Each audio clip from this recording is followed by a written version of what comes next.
इसी कामना से कि पूज्य महाराज जी की वाणी का लाभ हम सबको मिल सके, तो हम सीधे ही बिना किसी भूमिका के पूज्य महाराज जी से प्रार्थना करते हैं कि आप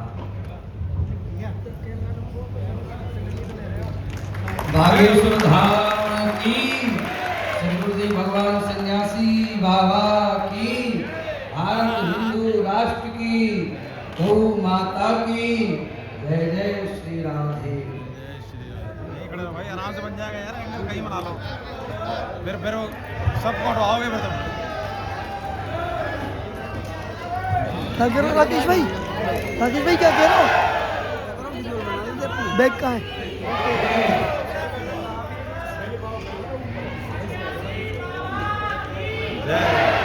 मुड़ गई हो भैया तो हम बोल छोड़ दे।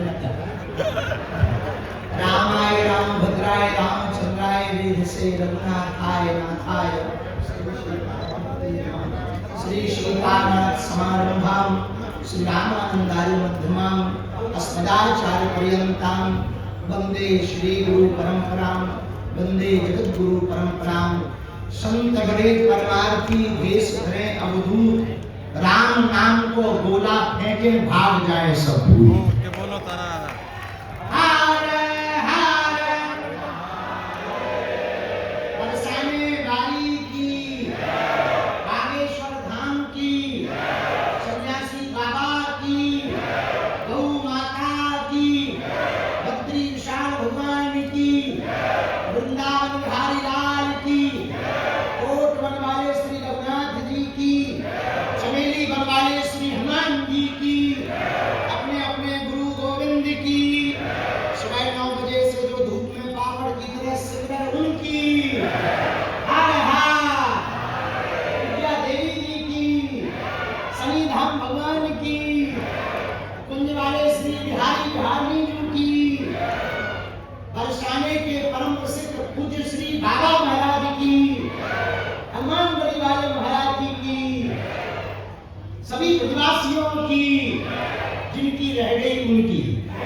होटलवासियों की आज बड़ी प्रसन्नता है। एक तो पहली बार हम कहते हैं जिंदगी में हम पहली बार जिंदगी में पहली बार हम टाइम पे, जिंदगी में पहली बार इतने समय पे निकले, इतने समय पे, नहीं तो हमेशा हम 3 घंटा लेट ही करें। क्या 12 बजे तो जन्मा को को झूठ बोले रात्रि काल में हम भगवान विश्वनाथ जी की नगरी में गए थे। वहां से प्रातः काल पहुंच पाए। रात्रि काल में बैठक व्यस्तता थी, पदयात्रा की। कपिल जी, तिवारी जी, श्री मनोज तिवारी जी, हम लोग बैठ करके आगामी पदयात्रा की व्यवस्था के लिए प्रातः काल तक बैठे रहे। जब सुबह हो गई तो सब लोग बोले गुरुजी 7-8 बजे चल रही हैं, सो 2 लोटा जल डालो चलो। प्रकार समय पर भगवान की कृपा से आ गए। आज बड़ी महती कृपा है। कोटवन वाले परम पूज्य अनंत श्री विभूषित पूज्य श्री मौनी बाबा जी की अध्यक्षता में ये आज का गोपाष्टमी महापर्व का यह उत्सव आयोजित हो रहा है। जैसे ही सभी महापुरुष पूज्य श्री शनि धाम वाले महाराज जी, जिनका कल ही हमको आशीर्वाद मिल गया था, हमारे बुंदेलखंड परिक्षेत्र में जिन महापुरुष ने गांव-गांव में ब्रज का रस पहुंचाया है, ऐसे पूज्य श्री गोरीलाल कुंडाला महाराज जी की महती कृपा हुई। महंत पूज्य श्री राजूदास जी महाराज जी हायर ब्रांड बाबा बड़े खतरनाक ही हैं। हम बाबाओं के तो जो हम नहीं कह पाते वो ये कह देते। अब कहने वाले बाबा तो बहुत है, ये तो सीधा। ऐसे पूज्य महंत जी का भी आगमन हुआ, उनकी कृपा हुई। पूज्य श्री बरसाने वाले बाबा पूज्य श्री विनोद बाबा जी के सन्निकटता में रह करके उनके कृपा भाग्य पूज्य श्री पंडित महाराज जी का आगमन, चमेली बंगाली महाराज जी का आगमन, अध्यक्ष जी का, बड़े छावनी वाले पूज्य महाराज जी और बद्रीनाथ वाले पूज्य महाराज जी जिनकी छत्र छाया में हम बिना धूप के डोल रहे, उनकी बड़ी महती कृपा हम पर। सभी आचार्य महापुरुष जिनका नाम मैं ले पाए क्षमा करियो, अकेले में बता दूं। सभी महापुरुष ब्रजवासी, आप सबकी कृपा हुई। मना महामंडलेश्वर महाराज जी भी, कुछ महाराज जी को दिल्ली में अलग ही जगह है। आप सबके चरणों में हम नाक लगाकर दंडवत प्रणाम कर रहे हैं। आप सबकी कृपा हम पर बनी रहे।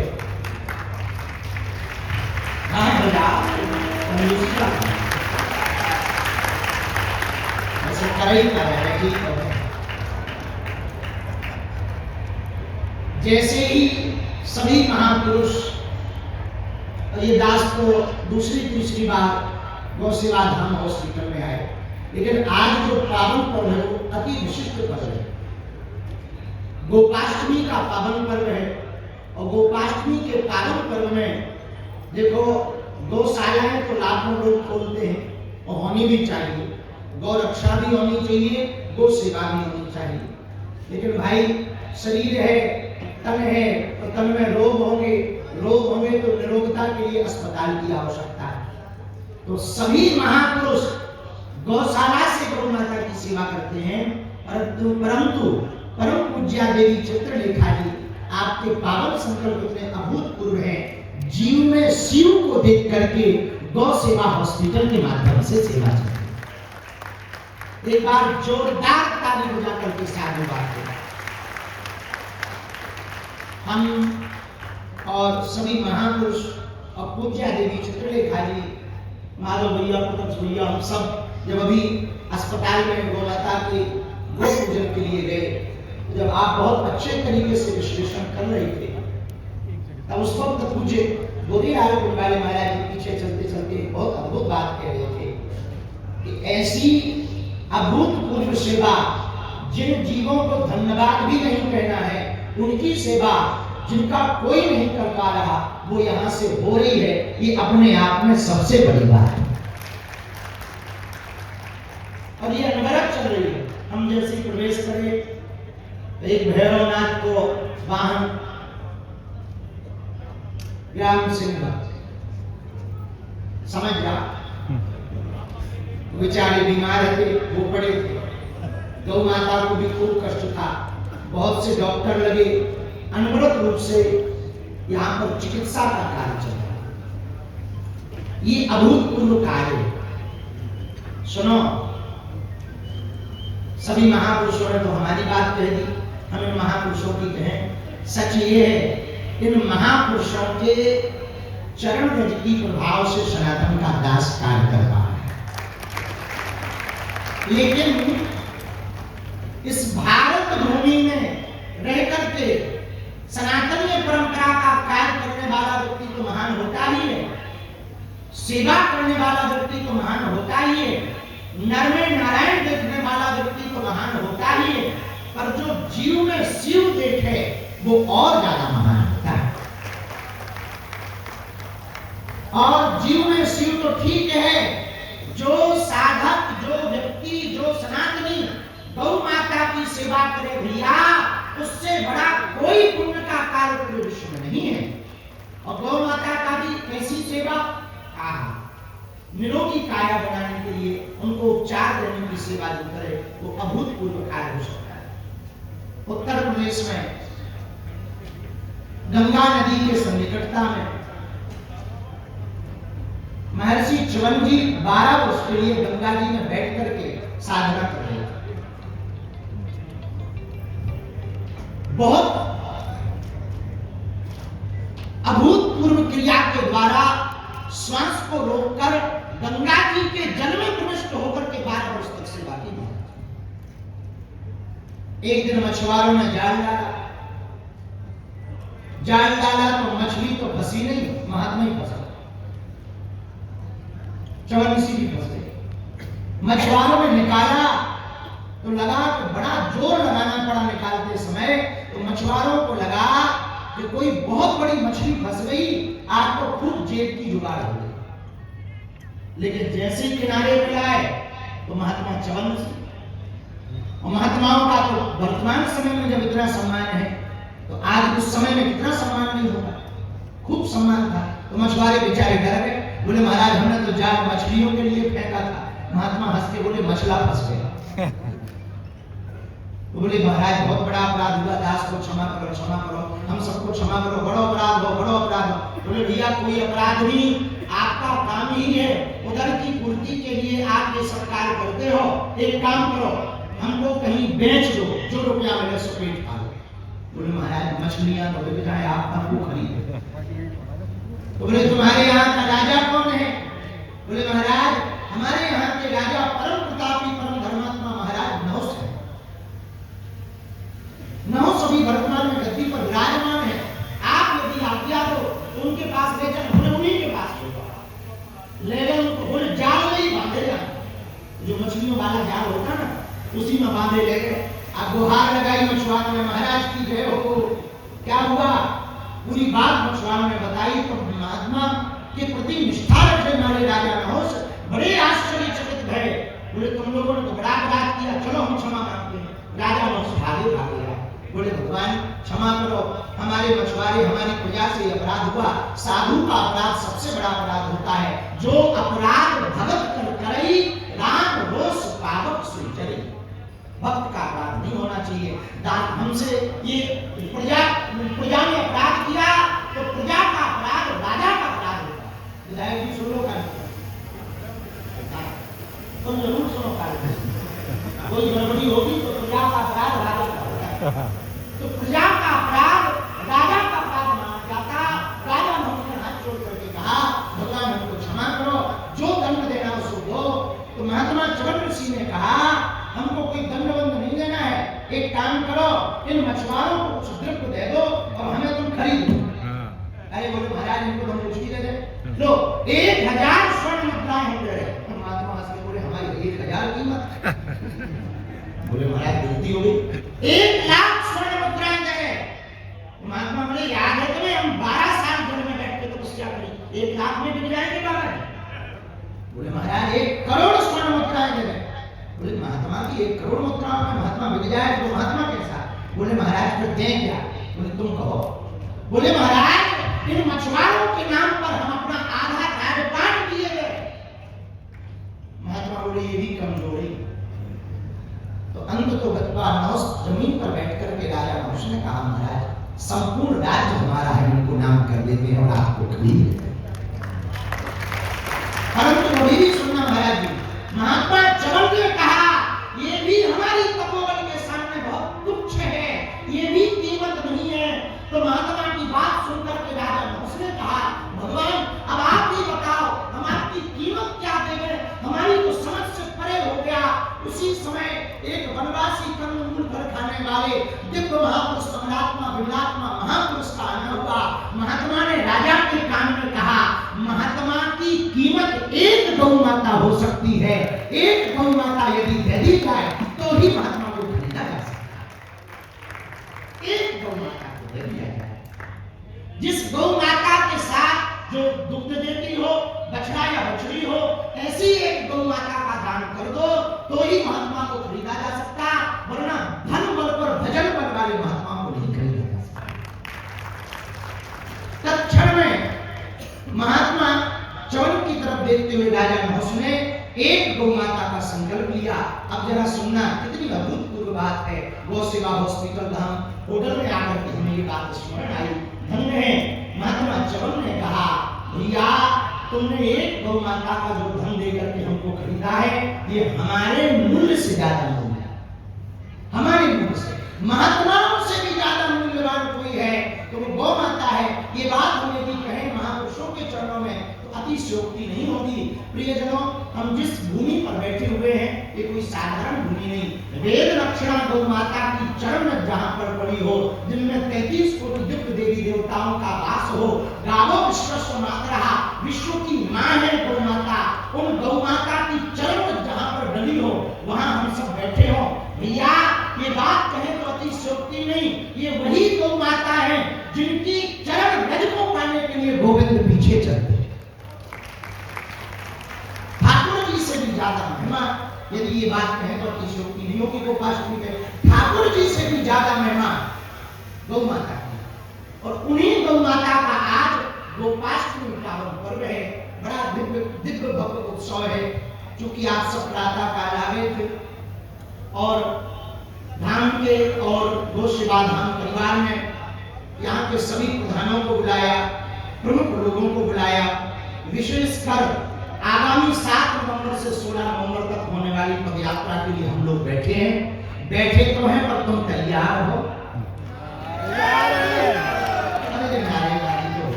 ये तो हम मानते हैं कि कुछ भी कहो तुरंत ताली, तुम्हें ताली बजाने से फुर्सत ही कहाँ, वो तो हम मानते हैं। ये बताओ कैसे तैयार हो?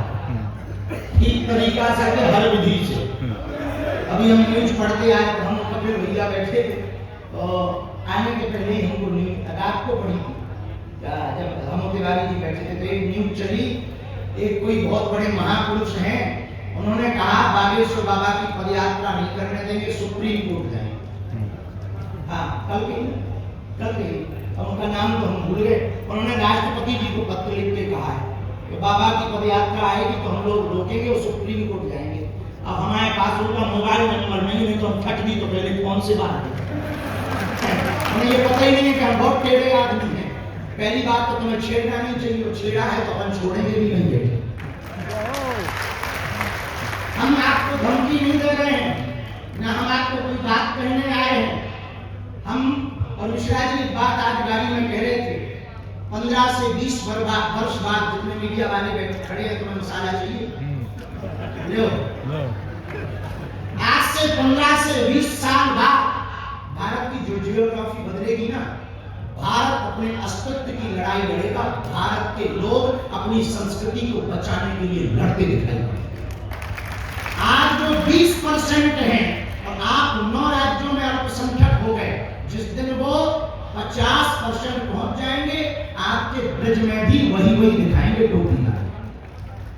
हमने ये नहीं कहा कौन सी टोपी ना, कि तुम कल के दिन हमें FIR टोपी वाले कहा हम भी टोपी लगा, हो सकता मैंने ये कह रहा। सुनो, बुरा ना मानना, भारत को बचाना है, अपनी संस्कृति को बचाना है, सनातन को बचाना है, तो जातिवाद से ऊपर उठ करके, भेदभाव से ऊपर उठ करके हमको तनातनी नहीं सनातनी बनना पड़ेगा।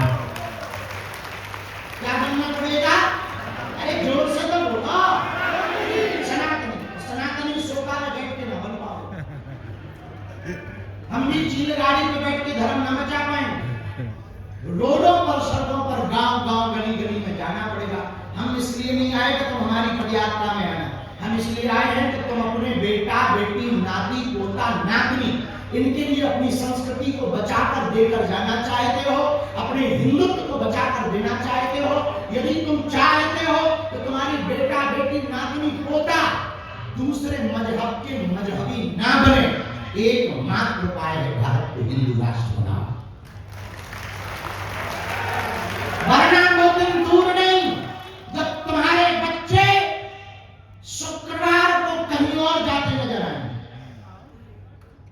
वो दिन दूर नहीं जब रविवार को तुम्हारे बच्चे हरिउल्लाह वालों के पास आएंगे। और एक बात हम तुमसे कहना चाह रहे हैं, देश लुटेगा मिटेगा तो तुम्हारी आने वाली पीढ़ी तुमसे पूछेगी कि तुमने क्या किया।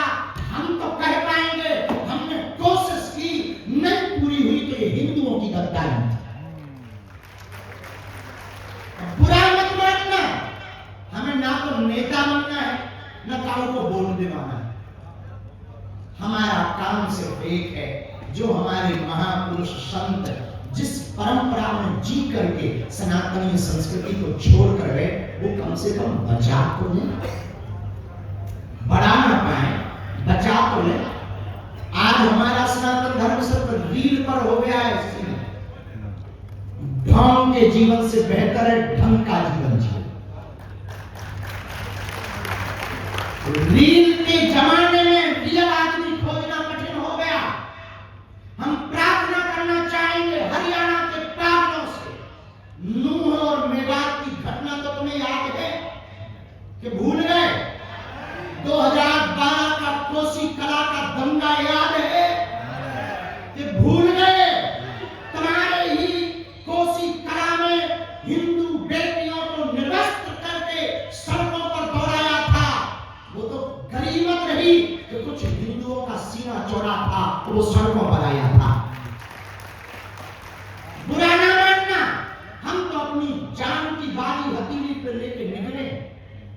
अपने लिए नहीं, तुम्हारे लिए, तुम्हारी आने वाली पीढ़ी के लिए, तुम्हारे आने वाले बच्चों के लिए। आज यदि सड़कों पे नहीं निकले, देखो पदयात्रा का क्या, अकेले चले, 4 महात्मा चले, तुम आओ मैं आओ, हम अपने महात्मा ले भी चल देंगे। पदयात्रा तो होनी जैसी है, और इस भरोसे भी नहीं होनी है कि तुम आओगे, तुम्हारा जमीन जगे तो आना, ना जगे तो हम तो चलेंगे। क्योंकि हमसे भर हिंदू धर्म नहीं है, हमसे भर सनातन नहीं है। हम तो एक पात्र हैं, छोटे से कीड़ा मकोड़ा। हमारे जैसे लाखों लोग पीठ पीछे बैठ करके सनातन धर्म का कार्य कर रहे हैं। अभी जब हम आए थे, क्या नाम था, राहुल देवान, क्या अद्भुत आदमी, घर बैठ करके आईटी का काम करता है। फोन से अभी उन्होंने बात कराई, तो हम बात, घर बैठ कर अपना बिजनेस बेच करके हिंदुओं का सपोर्ट करता है।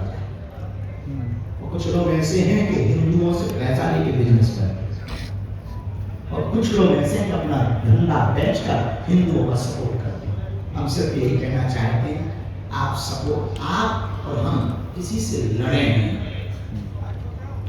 लेकिन कोई लड़ रहा हो तो साथ खड़े तो हैं। कुछ पंडित महाराज ने जिस बात का जिक्र किया था, वो पंडित जी का वो सुनो। हम धर्म विरोधियों के सामने एकता के साथ खड़े हो जाएंगे, उन्हें खबर लग जाएगी कि अकेले नहीं है, लाखों हैं। और सुन लो कान खोलकर, 10 लाख धर्म विरोधी जिस दिन सड़कों पर उतर आएंगे, न तुम्हारा मकान बचेगा, न बच्चियां बचेगी, न दुकान बचेगी, न अधिकारी बचोगे, न तुम नेता बचोगे, सब धरा रह जाएगा। उस समय को ना कानून पकड़ सकता, उस समय को ना कुछ कानून कर सकता। क्या करेगा? 10 लाख लोगों पर थोड़ी गोली चलाओ, क्या करोगे? 10 लाख लोगों का जवाब 20 लाख हिंदुओं से दे सकते। यही मात्र उपाय है कि हम सड़कों पर उतरकर अपनी संस्कृति को बचाने का प्रण लें। ये पदयात्रा 7 नवंबर से 16 नवंबर तक की पदयात्रा वृंदावन तक है, दिल्ली से वृंदावन तक की, यमुना से यमुना तक की पदयात्रा है। 7 नवंबर से 16 नवंबर तक की पदयात्रा माया और शक्ति की नगरी दिल्ली से माधव की नगरी तक की यात्रा है। माधव की हमारे बगल में भी पड़े, माधव की नगरी तक की पदयात्रा। ये पदयात्रा बालाजी और बांके बिहारी के मिलन की पदयात्रा। ये पदयात्रा साधु संतों के कमंडल की और बागेश्वर धाम के सुंदर कांड मंडल की पदयात्रा। ये पदयात्रा सनातनियों की नहीं, सनातनियों की पदयात्रा है। ये पदयात्रा हिंदुओं की एकता की पदयात्रा है। ये पदयात्रा देश में तलवारों की लड़ाई नहीं, विचारों की लड़ाई की पदयात्रा है। ये पदयात्रा देश को मजबूती देने की यात्रा है। ये पदयात्रा हिंदुओं को सबल करने की पदयात्रा है। ये पदयात्रा भारत में सनातन को फिर से प्रखर व मुखर करने की पदयात्रा है। अंत में हम अपनी बात कहते कहते एक निवेदन करेंगे, जब पदयात्रा निकले तो इतना ही कर देना, भले तुम साथ ना चलना, घर से बाहर ही निकलना, नहीं तो हम घुस जाए। जैसे आज 2 सेवा हॉस्पिटल में घुस गए, कल तुम्हारे यहाँ भी वहीं से निकलेंगे तो आ जाएंगे, तो बाद में मत कहना।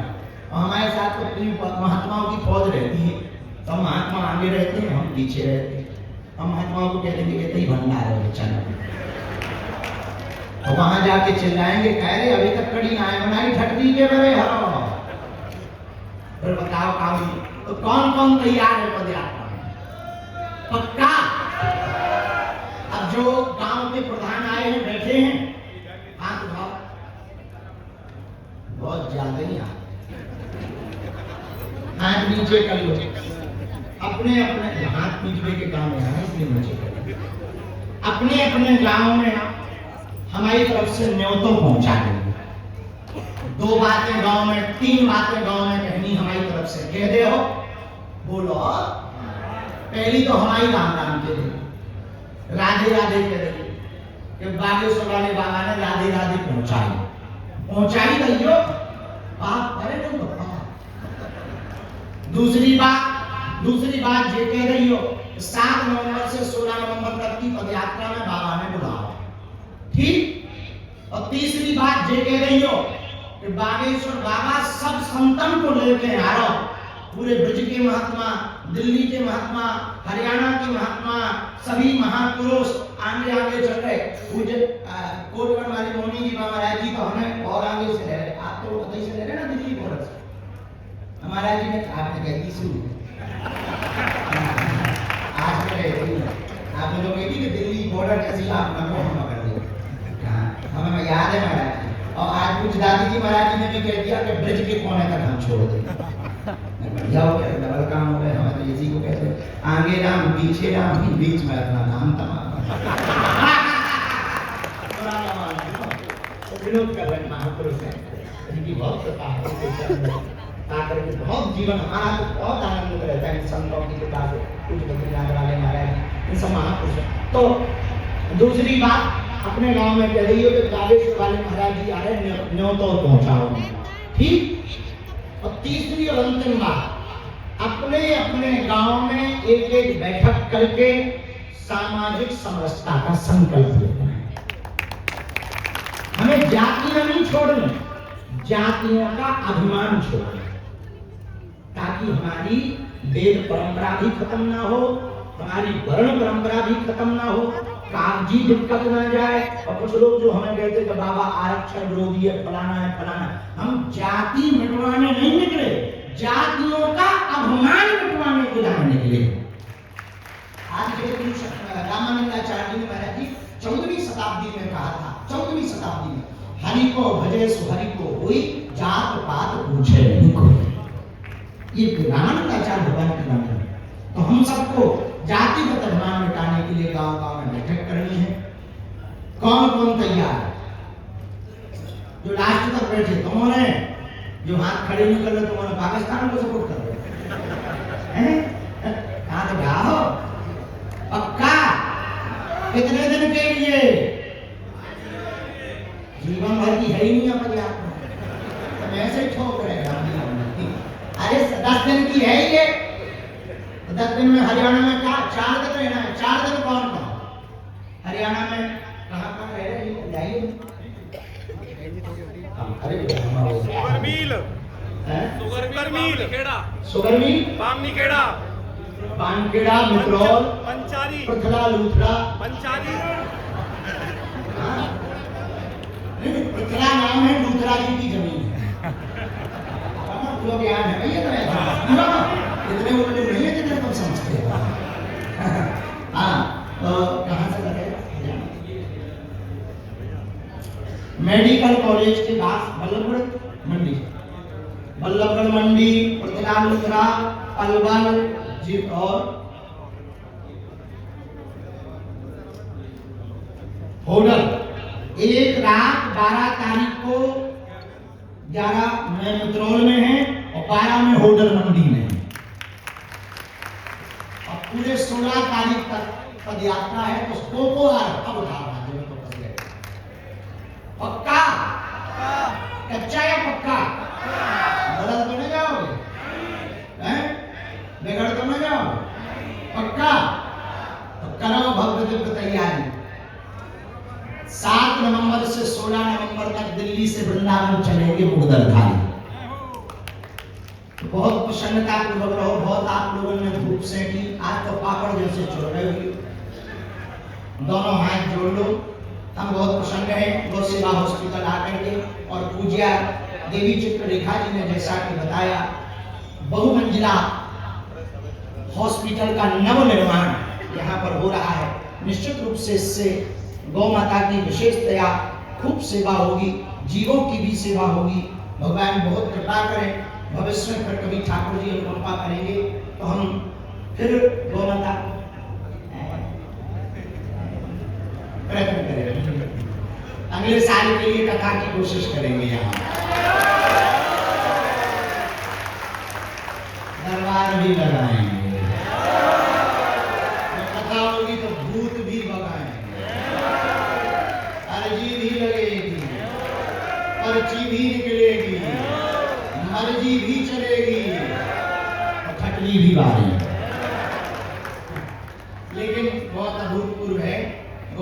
हॉस्पिटल। और जल्दी से ठाकुर जी बालाजी ऐसे सन्यासी बाबा महती कृपा करें, जल्दी से ये भव्य दिव्य बन जावे, ताकि ये यहाँ पर और जीवों की सेवा हो पावे। ऐसी मंगल प्रार्थना कर रहे हैं। पूरा हरियाणा समृद्ध रहे, हरियाणा में खूब कृपा बनी रहे, नूह मेवात जैसी दोबारा कभी घटना ना हो गए, और खूब भगवान की कृपा बनी रहे, पूरा हरियाणा समृद्धि पाए, भारत हिंदू राष्ट्र हो गए, ऐसी प्रार्थना कर रहे। 3 बार बीज मंत्र बोले गए। इसके बाद में जो भी हमारे उद्घोषक महोदय आचार्य जी हमें आज्ञा देंगे, हम वही आज्ञा मानेंगे। दोनों हाथ जोड़ लो।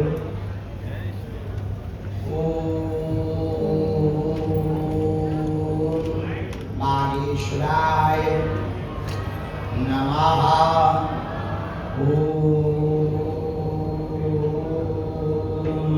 हम हनुमते नमः।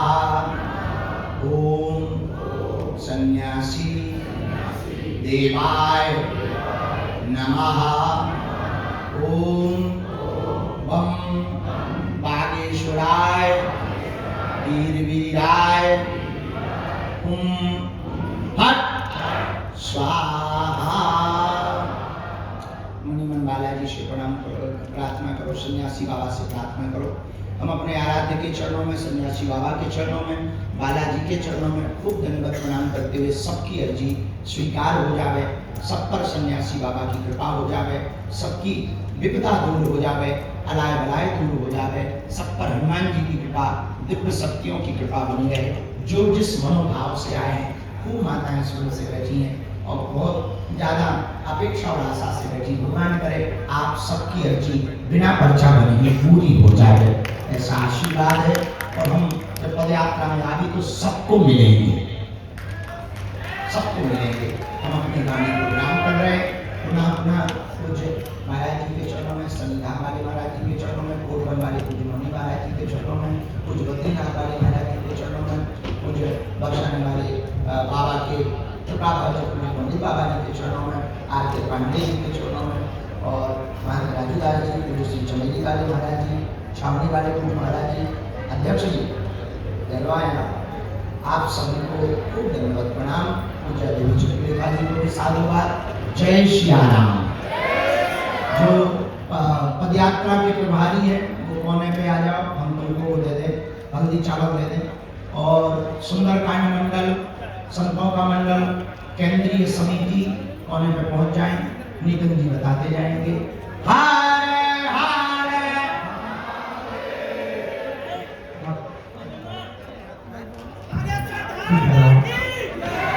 जय श्री राम।